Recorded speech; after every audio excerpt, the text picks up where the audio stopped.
Tonight, humid, hazy, and hazardous. So really important for people to take breaks from being outside. High heat and low air quality. I definitely canceled a cycling trip this morning. Setting off a health alert. Taxi scam. Who and what to watch for. It's really unfortunate that some people take advantage of that good nature. In a smooth talking scheme that's been taking victims in Waterloo Region.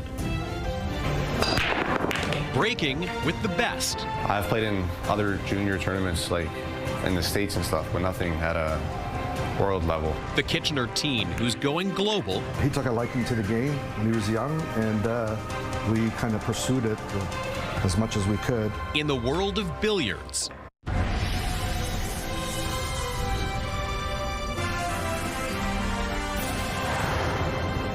Good evening on another hot, humid, and hazy day here in Waterloo Region.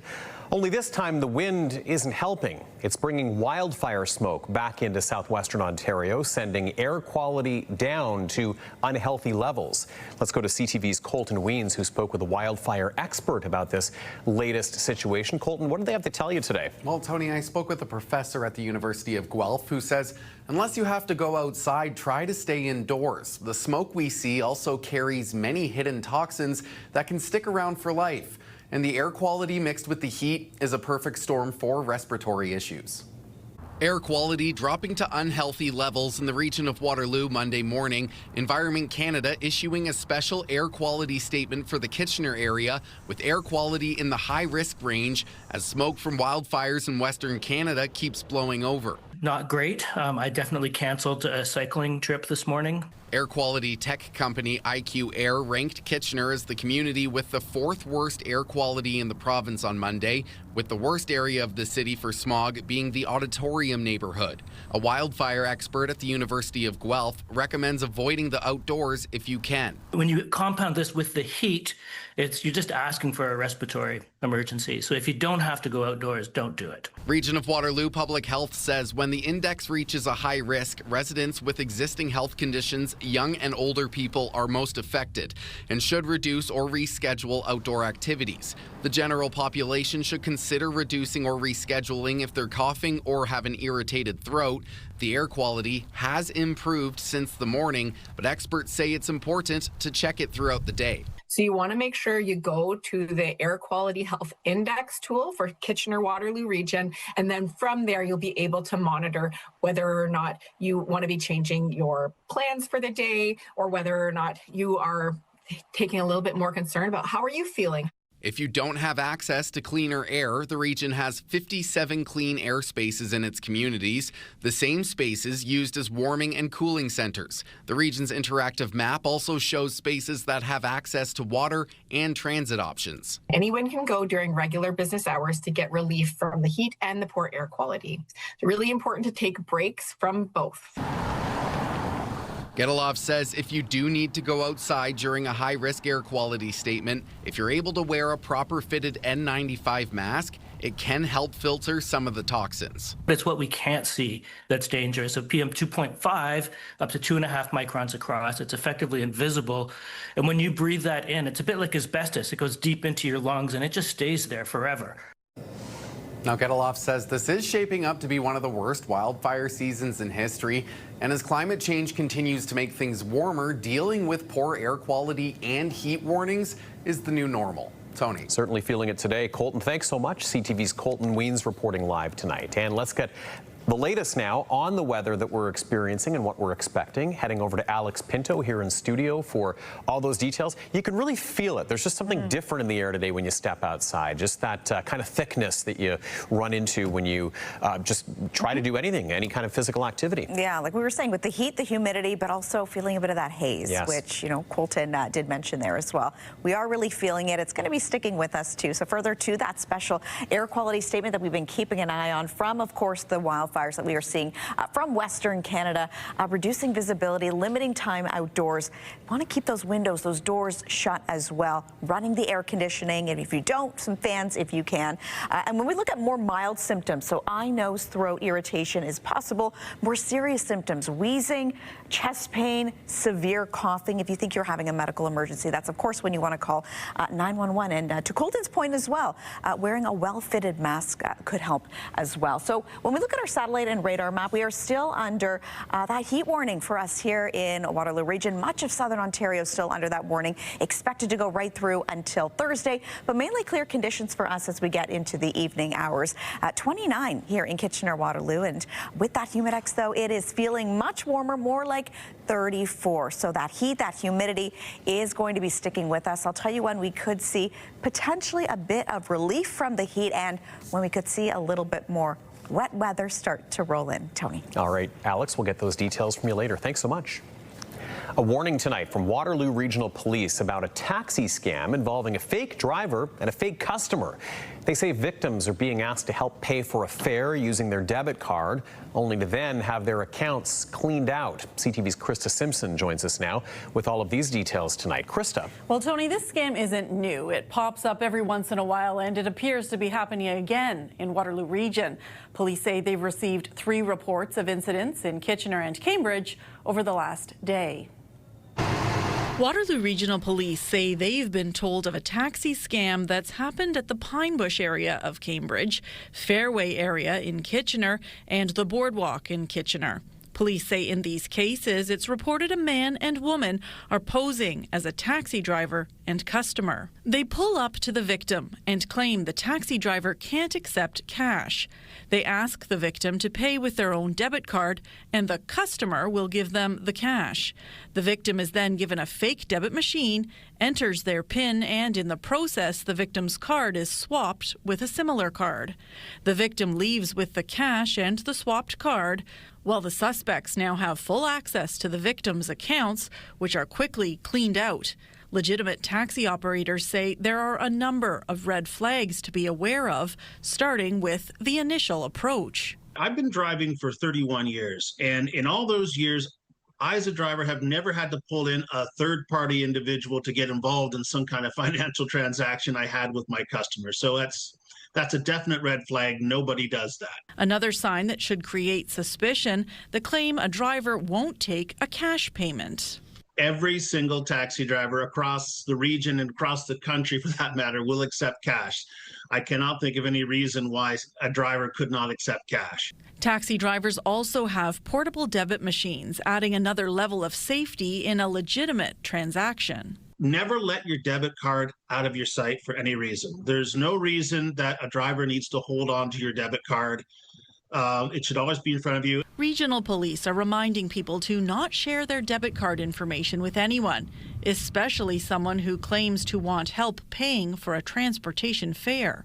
For those working in the taxi industry, seeing people being taken advantage of is frustrating. We're all wired as people to want to help one another. And so when we're called upon, we want to do everything we can to give someone a hand. And so it's really unfortunate that some people take advantage of that good nature. At this time, regional police haven't provided more detailed descriptions of the people or vehicles involved in this latest version of the scam, other than it appeared to be a man and a woman working together. Tony. All right, Krista Simpson reporting live. Thank you very much. In Hamilton, police have now identified a teenage suspect in the deadly shooting of a woman who investigators say was an innocent bystander. 26-year-old Belinda Sarkodie was killed after being struck by a stray bullet at a bus stop on Friday. CTV's Allison Hurst has details. Bullet holes puncture a downtown Hamilton sign at the site of a deadly shooting that killed an innocent bystander. I heard firing after each other, doof, doof, doof, doof. Yeah, then I see people running, and then I went inside, then I hide. A man in his early 20s suffered non-life-threatening injuries and was taken to hospital. But 26-year-old Belinda Sarkodie was killed in the gunfire. Belinda is such a kind person with a good heart. If something goes wrong, she'd say, oh, she's the only one that I will call, and then I'll tell her. She'll be like, "Oh, no, this happened in the Bible. This too shall pass," and we'll just laugh, and then we'll be okay. Sarkody's brother says they also have a sister, but she was the youngest and her mom's best friend. But just the two of them live in Canada, and he says they spoke on the phone every day, especially Fridays, which were her days off. I tried calling her throughout the night, and no one was answering the phone. Police have identified the suspect as 17-year-old Mikhail Lavoie, obtaining an order to release his photo despite the fact he's a youth, saying he's facing charges of second-degree murder and attempted murder ×2. Investigators are actively looking for Mikhail and encourage him to reach out to his lawyer and make arrangements to turn himself in. Investigators say he met 3 individuals downtown who they believe were the intended targets. They allege he opened fire around 5:30 near James and King Streets, striking one of them and Sarkody before fleeing the area on foot. I don't believe we have any information to suggest he was meeting with anybody. It looks like maybe he had encountered 3 people. Sarkody arrived in Canada last year from Ghana. She's a lady who has aspirations. She was very enthusiastic about what she wanted to accomplish in this country. Colleagues of hers showed up at the scene Friday night, saying she'd been waiting for the bus with a boy they know. He turned back to tell her, "Do you hear gunshots?" So when he turned back to look at her, she was just lying on the floor in full of blood. Grace Nasiru said she'd known Sarkody for 7 months. She's a likable person. Her bosses likes her at work. Everyone around her likes her. Richard Sarkody says his sister was planning to move to be with him in Manitoba in the near future. I moved out from where I was, and then she was about to join me in a few months' time, and this tragedy happened, and yeah, it's not been easy. Not been easy for a family ripped apart by tragedy. Alison Hurst, CTV News. A CTV News investigation is shedding light on a type of car theft where thieves don't even have to take your vehicle. As John Woodward tells us, the culprits in one case in Oakville appear to have made a profit while the car was still in the dealer's showroom. Luxury vehicles usually fly off the lot in this Oakville car dealership. So to get into a car like this. But when the dealer, Doug, who's asked us not to use his last name, tried to lease a Mercedes G-Squared like this one, he had a problem with the province's auto registry. Well, we go there, go to put it in transfer, they say, sorry, this car doesn't belong to you. That's what, meanwhile, it's been sitting in our showroom, or in the back at least. It's been sitting here for quite a while. Documents showed the car had been transferred to another company in 2020. Documents Doug knew were forged. Well, there's 35,000 kilometers on it, which for sure isn't our car because our car had no kilometers on it. Your car was a new car in the showroom. Exactly. Doug believes at some point thieves entered the showroom just to get the car's vehicle identification number so they could use it to register another car that had been stolen and sell it. They took our serial number and put it on a stolen car. Each car has its own vehicle identification number, and if someone puts this car's number on another car, then two cars with the same vehicle identification number, something's wrong. CTV News followed the trail in their paperwork. It led to a man who was initially charged in a shooting in Yorkville in 2016, though Toronto police admitted in legal filings the charges were dropped after mistakes in the investigation. We tried that man at several listed addresses, but he wasn't there. Since a wave of car theft that has swept the nation, the provincial government has tightened up its registry. Police have also laid several charges against Service Ontario workers. One worker, Tanisha Bayard, was convicted earlier this year. It's definitely a scenario where one VIN number is living 2 lives. Carfax has added tools to help dealers and people figure out if their VIN has been cloned. But critics worry smart thieves are already finding new ways to defraud people. It shouldn't be so easy for people to be able to steal a car, get it registered. Doug isn't sure the registry worker made a mistake. You'll never stop if they have someone that's crooked working in a license bureau, and that's what they've been combating. With the help of the Toronto police, he proved the VIN number matched his Mercedes G-Squared and was able to transfer it to a customer.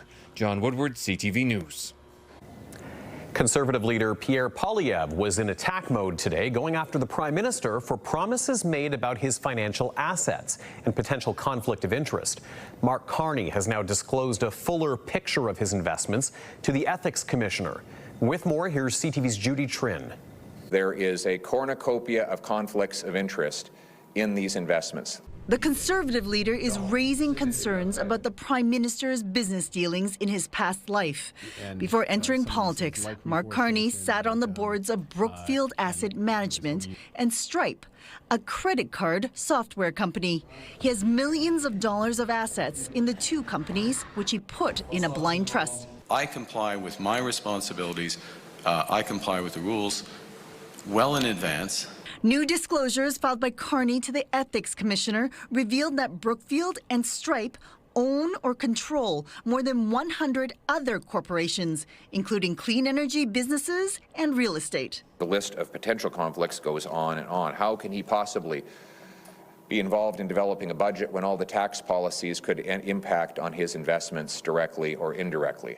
The Commissioner's office says the Prime Minister's Chief of Staff, Marc-André Blanchard, and Privy Council Clerk, Michael Sabia, will be in charge of screening Carney's government decisions, which Carney says will prevent him from giving preferential treatment to any of the companies while he exercises his official powers and duties. As long as they're invested in businesses while they're in public office, their investments will taint every decision and cause them to make decisions in their own interests, even if they claim not to be doing that. Conservative leader Pierre Poilievre says the only way to ensure that the Prime Minister won't breach his ethical guidelines is for Mark Carney to sell all his assets, then hand over control of the funds to a trustee to invest.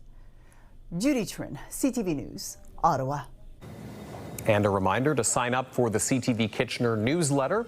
You can stay connected with our newsroom and see local content. We'll send you a link right to your inbox every day. A look at the top stories, the latest forecast, and some must-see videos. ctvnewskitchener.ca to sign up. A failure to launch for a floating food truck. Coming up, CTV's Karis map on the unexpected emergency on Lake Erie over the weekend during a big boat party. I'm Jeff Pickle. A major development proposed for an old BlackBerry site. Why developers say this Columbia Street address is perfect for over 2,000 apartments. That story is just ahead. That heat warning still with us, and for many across southern Ontario. I'll let you know when we could see it cool off a little bit and when we could also see some wet weather coming up. Download the CTV News app and stay on top of local stories as they unfold. We go to a dramatic scene unfolding. Customize your feed and watch live wherever you are. ctvkitchener.ca, your home for news. When you see it happen, send it to CTV News. Text 10400. From your screen to ours. Text 10400.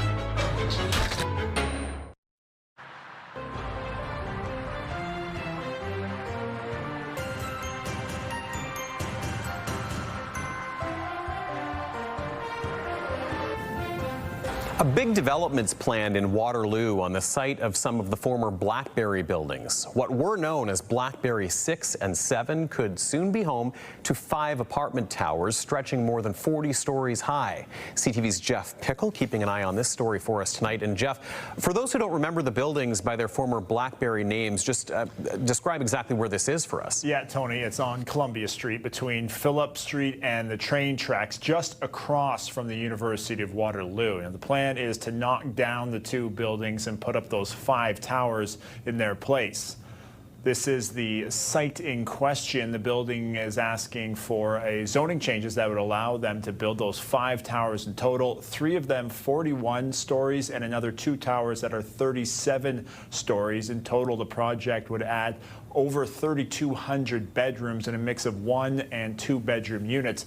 The developer says right now the plan calls for the first building about 30% of those 2-bedroom units, but they say they can be flexible and build what the market demands. This does provide a good range. I think it's about 30% of the units would be the 2 bedrooms, so they're not all the crammed in bachelor type units. And again, this is it's important to remember that this is a zoning approval. It's not locking in unit types at this point. So certainly as the project moves through future phases, there's the ability to adjust. and no decisions were made today. This was just a chance for council to see the project and ask a few questions. The developer says if they get the approvals, it will likely take 10 to 15 years to complete the 5-tower project. Tony? An ever-changing skyline. Okay, CTV's Jeff Pickle with the latest from Waterloo. Jeff, thank you. A floating food truck didn't make it far when it was being launched into Lake Erie at the annual Pottahawk Point party yesterday near Turkey Point. The truck, mounted on a pontoon boat, tipped onto its side, temporarily closing the boat launch. CTV's Karis Mapp reports.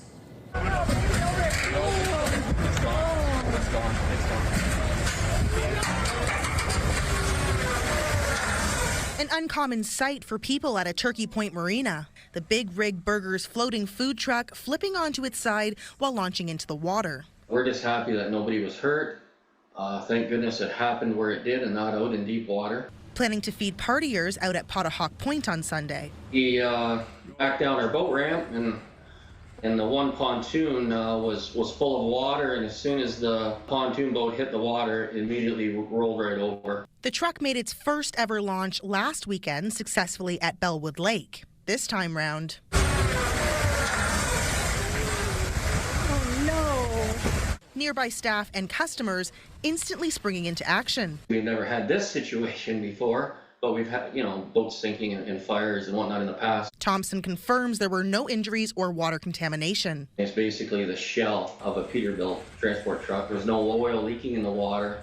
The engine actually was an outboard engine. It was self-contained plastic gas can. Once the area was contained, the rescue mission began. We took it out in 3 separate pieces. That was the easiest way to inflict the least amount of damage that we could, because it wasn't like, we could right it and pull it back up on the pontoons. Causing a brief pause for people heading to Pottahawk. The boat ramps were only closed for about 15 minutes. We were able to open up our 2 outside ramps as we have a 4-pad launch ramp here.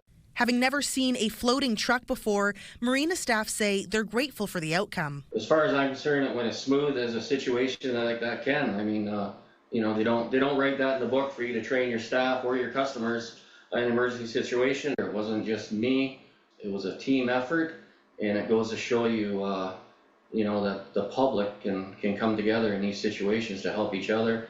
Karis Mapp, CTV News, Kitchener. Live outside onto the expressway right now in Kitchener, and if you look carefully, you can kind of make out that haze in the air that we were talking about earlier. Just adding to that skyline, that summer heat, that humidity, some wildfire smoke. You can really notice it in the distance there along the horizon as well. Alex is back in just a couple of moments to let us know what we are expecting weather-wise for this week in July, and also coming up. For the love of pizza, we're checking out a new eatery in Guelph on a delicious midsummer edition of Made Right Here. Very, very unhappy with it. And also ahead, the U.S. president's new ultimatum of sorts today for Russia over the war in Ukraine. And, spoiler alert, it has to do with tariffs. That's next.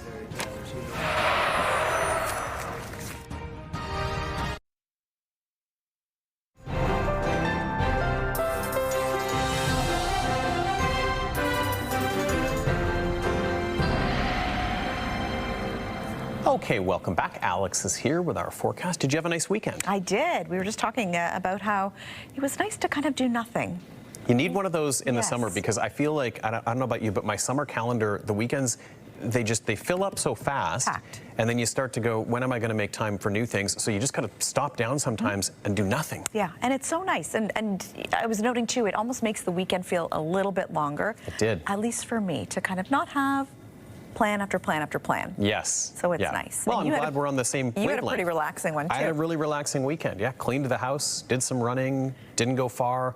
You just, like I say, the midsummer sort of reset. Yes. You need that. We all need that. We all need that. And we've got a classic midsummer weather week this week, too, because it's humid, it's hazy once again, and we've got that air quality to consider, too. Yeah, so definitely 2 alerts still in place for us for much of southern Ontario at this point. And you were noting, too, if we take a live look outside, you can see a bit of that haze. That from the wildfire that we are seeing from Western Canada. So yes, that air quality statement, special air quality statement still in place for us here in Waterloo Region and surrounding areas. Many other places right across the country also experiencing that, but it is still hot, it is still humid, and we still have that heat warning in place for much of southern Ontario. That is going to be sticking with us right through until Thursday. So that officially went into place last week by Environment Canada. And yeah, so Thursday's when we could potentially see a little bit of relief. So really, daytime highs 29 to 32. That hasn't changed since we first mentioned this, but it's really that humidex. It's going to feel more like 35 to 40, so much, much warmer. And when it comes to the overnight lows, we're not getting much relief from that heat. We could be sitting around 19 to 23, it could feel more like. So that special air quality statement, as we've been talking throughout the hour, and if you are just joining us, that of course from that wildfire smoke from Western Canada. So we're seeing that poor air quality, reduced visibility, and we want to really limit exposure when we are outside, keeping your windows and doors closed and keeping an eye for symptoms as well, mild symptoms. So eye, nose, throat irritation. More serious symptoms could be chest pain or a severe cough. So a couple things to keep in mind there. When we look at our future cast, mainly clear for us here in Kitchener-Waterloo, but again, we are seeing a bit of that haze out there. If you take a look at that skyline from that live shot that we saw not too long ago, we could see a little bit of cloud cover making its way right across, right through until Tuesday, and a scattered shower or two. Mount Forest, Barrie, you could potentially see a little bit of wet weather as we get into your Tuesday, and then Wednesday, starting off with mainly clear conditions again.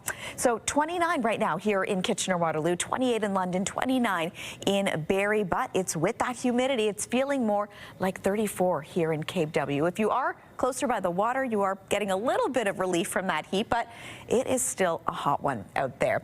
High today, we were supposed to hit 31. We have not hit that at this point yet. Normal for this time, 26, so we are above normal for this time of year, and a record high, 35.6. That was set in 1936.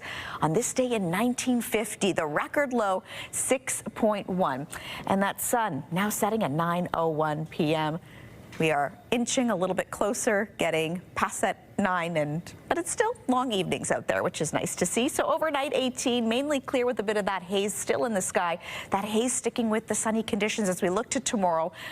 Expected high of 32, but again with that humidity, it's going to feel closer to 35. So over the next 7 days, sunshine sticking with us for tomorrow. Again, bit of that haze expected before we could see a little bit of wet weather across Waterloo Region for your Wednesday and Thursday. Similar conditions when we look at Lambton, Kent, and Essex.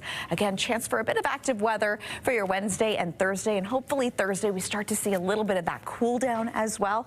And southern Georgian Bay, sunny sky with an expected high of 29 for your Tuesday. And here is tonight's Weather Watcher picture. This beautiful sunrise shot sent to us. I know, it's so nice, by Donna Lindsay of the Grand River in Fergus, looking towards Templing Gardens. So beautiful, beautiful shot. Anything by the water. And we almost have those cotton candy clouds with the pink sunrise. It's just so beautiful. It's gorgeous. And you know, because we obviously have exposure to Lake Huron and the west, we do get a lot of sunset pictures because of all that flat land and then the water, but it's nice to see some sunrise pictures now and again in Waterloo Region too. Keep on sending them. We love to see them. You got to find those secret spots to get those sunrises. Love it. Thanks, Alex. Thank you. Okay, next let's look at rising tensions with Russia after Donald Trump sent Vladimir Putin a pointed message today threatening 100% tariffs if the war on Ukraine isn't resolved within the next 50 days. Trump also revealed a deal to supply weapons to Kyiv through NATO. CTV's Abigail Beeman reports. I think this is a chance at getting peace. A bold claim and a big threat. But we're very, very unhappy with him, and we're going to be doing very severe tariffs if we don't have a deal in 50 days.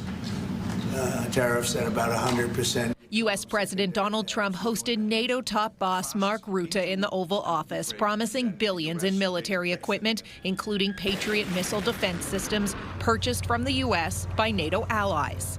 Germany, massively, but also Finland and Denmark and Sweden and Norway, the United Kingdom, the Netherlands, Canada, They all want to be part of this. The Patriot system is viewed as kind of being a top tier one. So not just that he's going to provide support, which is a change in and of itself, but also that he's going to provide support with pretty advanced weaponry is beneficial. Just ahead of the Oval Office meeting, President Volodymyr Zelensky hosted the U.S. Special Envoy for Ukraine in Kyiv. Very positive for both countries, and just now we spoke about air defense. You wouldn't want to be Zelensky in this because you don't know which day, the United States is going to support you. But it's a good news story for helping them thwart the advance. In terms of sanctions, Russia has already been hit hard and U.S.-Russia trade is way down. But experts say secondary tariffs on other Russian buyers would make a difference. When you see the largest importers of China and India being pummeled, that's where it's really going to hit Russia. Separately, there is a U.S. Senate bill that looks at imposing 500% secondary tariffs on Russia. Trump said today that may not be necessary. Abigail Beeman, CTV News, Ottawa. Taking the term pandemic pounds to a dangerously new level. Coming up, what a new study found about obesity rates and the pandemic and the concerns it raises for one age group in particular.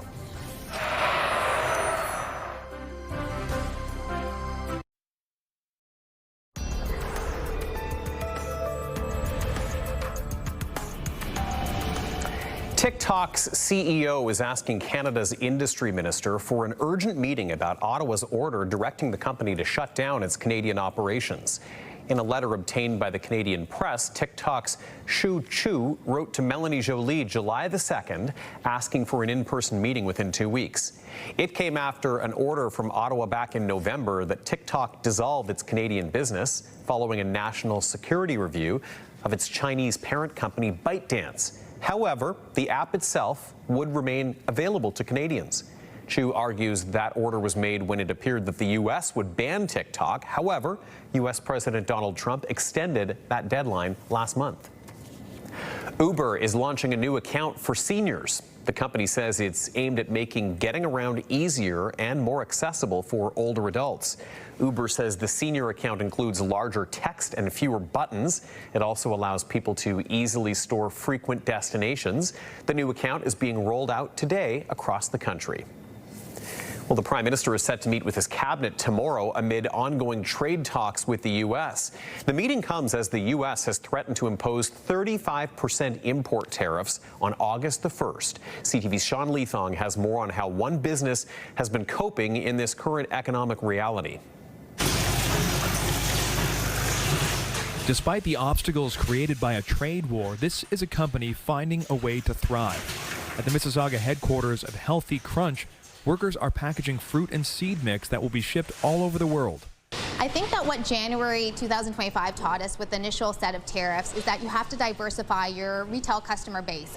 In a year marked with tariff uncertainty, Healthy Crunch has been able to grow 40%. Yeah, so here what we're doing is we take fresh. We first spoke to the CEO and founder of Healthy Crunch, Julia Bednarski, last January as they prepared for large-scale growth into the United States and as U.S. President Donald Trump was threatening tariffs. It's hard to say right now. There's 50% of me says it's going to happen. The other half of me says it's not going to happen. Healthy Crunch makes healthy, non-allergenic, nut-free, and gluten-free foods. Over the past decade, they've grown to sell at major retailers in Canada, and they started selling into American stores like Whole Foods, Target, and Walmart, despite the tariffs. It all depends on the raw ingredients, on the packaging. So let's say our granola bars, they have 0% tariffs. Our chia jam has 0% tariffs. But then some of our other products, such as let's say our trail mix, because of certain components in the trail mix, they could have up to 14% tariffs on the product. So far, they've been able to work with partners in the U.S., but as Trump is now threatening 35% tariffs on August 1st, the challenge there is that many U.S. retailers have already gave notice to a Canadian companies such as ourselves that they will not accept price increases due to tariffs. So if tariffs go up, Healthy Crunch is expected to absorb the cost. While U.S. growth has been successful to this point, diversification has also helped Bednarski protect her export business. So we already started to expand into the UK, into Spain, into Asia, Australia. And there's been an increase in business here in Canada.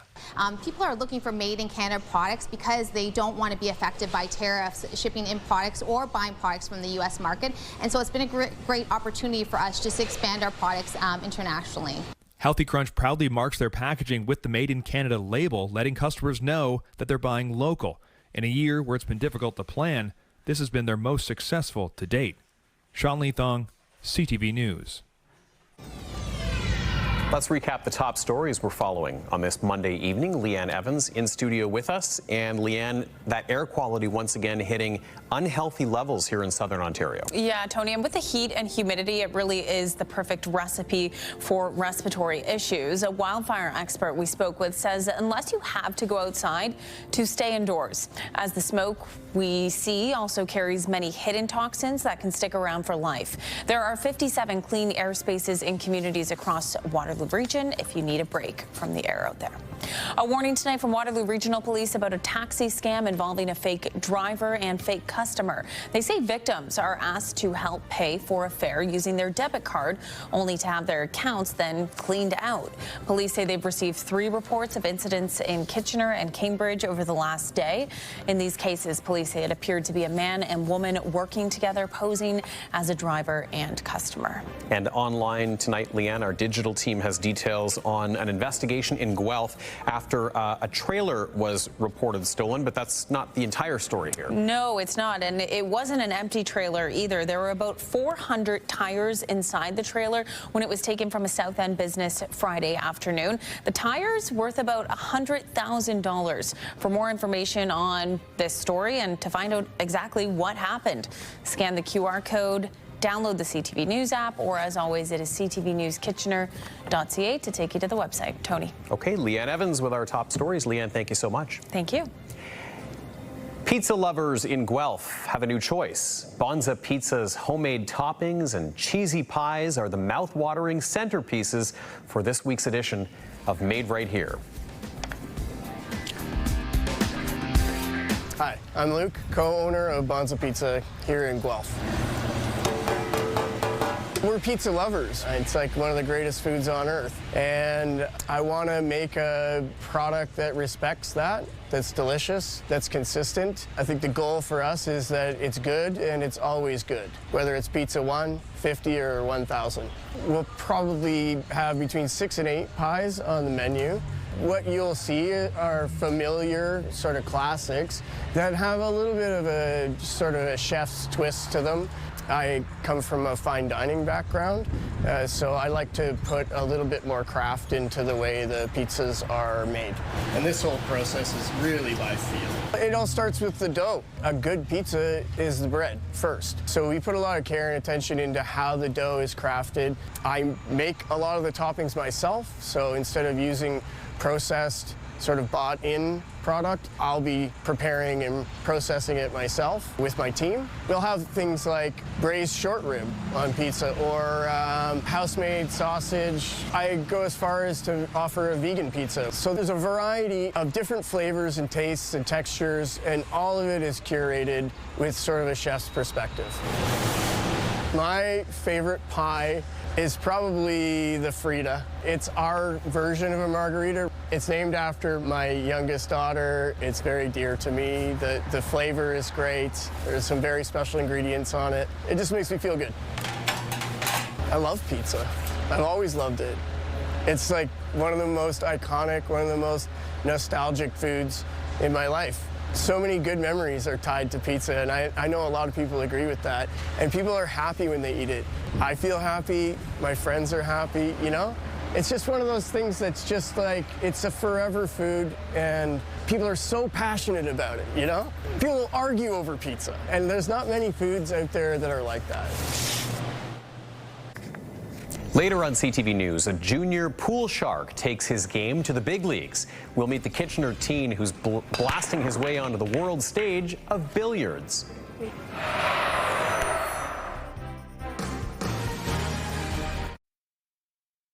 This is your CTV Kitchener Our Community Calendar. Enjoy 3 days of free live music at the Sun Life Uptown Waterloo Jazz Festival featuring Monkey House, Travis Knights, Christine Jensen Quartet, and many more. We'll see you next time on Our Community.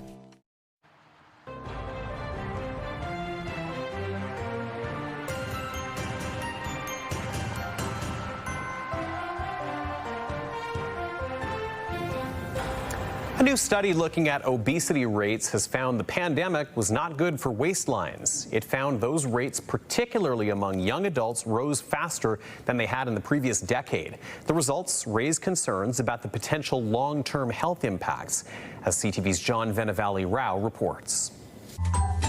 During COVID, as lockdowns took hold, this was Ontario's premier offering up his famous cheesecake recipe at a time when plenty of people were turning to comfort foods to help them get through the stresses of the pandemic. Stay safe, stay healthy.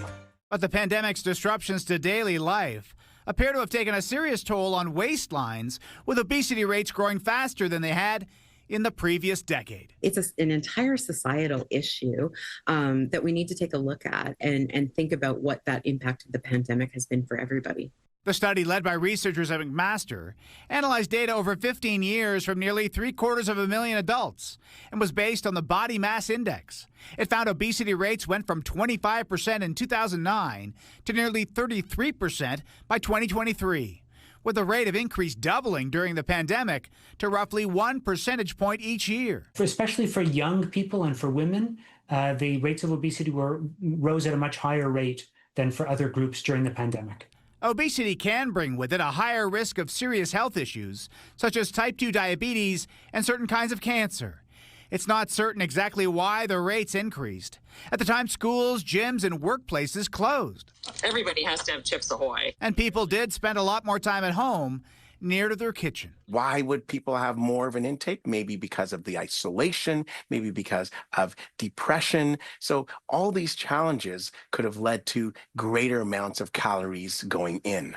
The study authors suggest the stress of job loss or added responsibilities for caregiving may have also played a role, and they think it's something that deserves more research.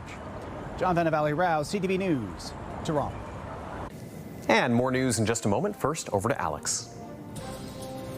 That heat and humidity sticking with us. I'll let you know how your morning is looking and wake up weather coming up. Here's what's on for your Monday night. At 7 o'clock, it's E-Talk before The Big Bang Theory. Then at 8, American Ninja Warrior before The Rookie. It's Jeff, KP, and Backstage Ben in the morning. 3 awesome people that want to start your day or finish your overnight shift. You'll laugh, you'll text, you'll call, you'll scratch your head, and maybe even beat Backstage Ben. Weekday mornings from 5:30 to 10. Listen live on the iHeartRadio app or at 105.3 Virgin Radio.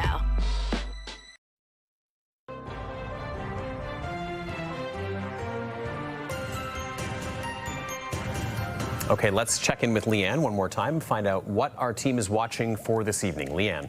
Well, Tony, Guelph police are warning about a recent rise in recovery scams. Police say it typically targets victims of other schemes, and the victim is then contacted by a person claiming to be investigating that theft before asking a fee for their services. We'll bring you more details and the warning on that tonight.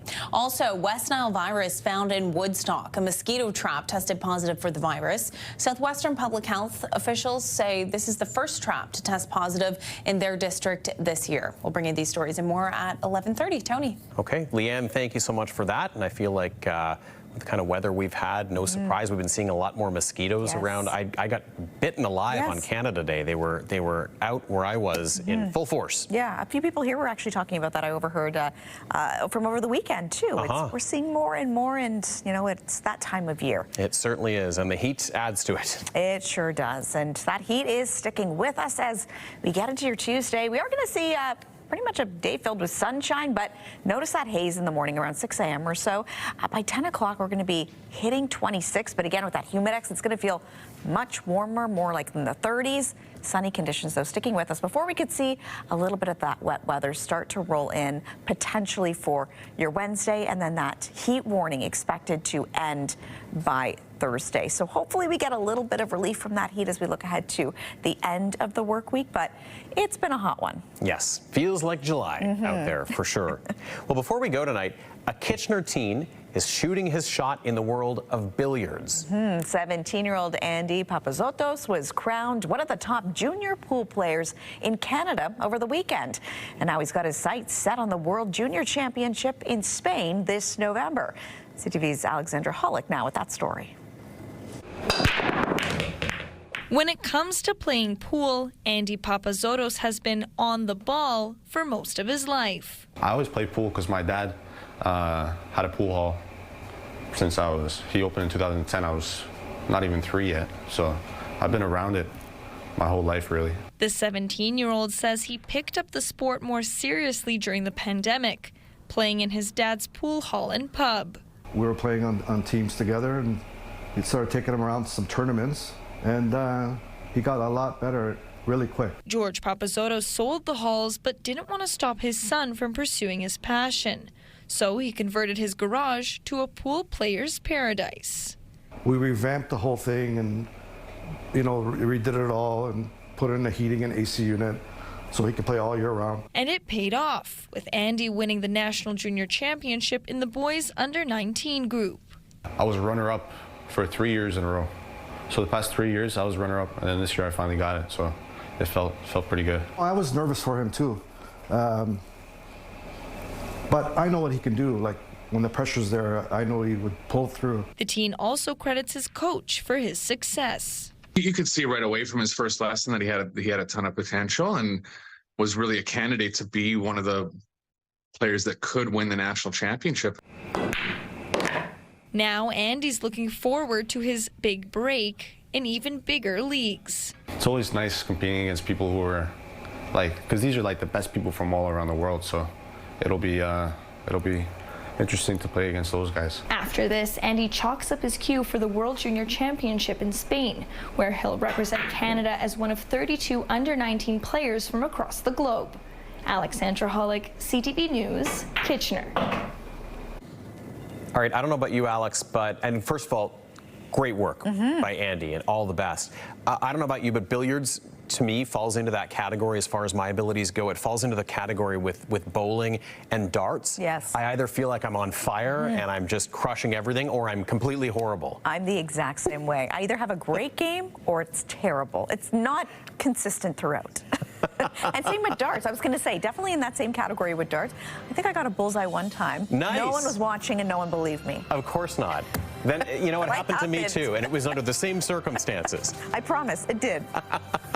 That's our time. Thanks so much for joining us. We'll see you again back here tonight at 11:30. Have a good night. Take care.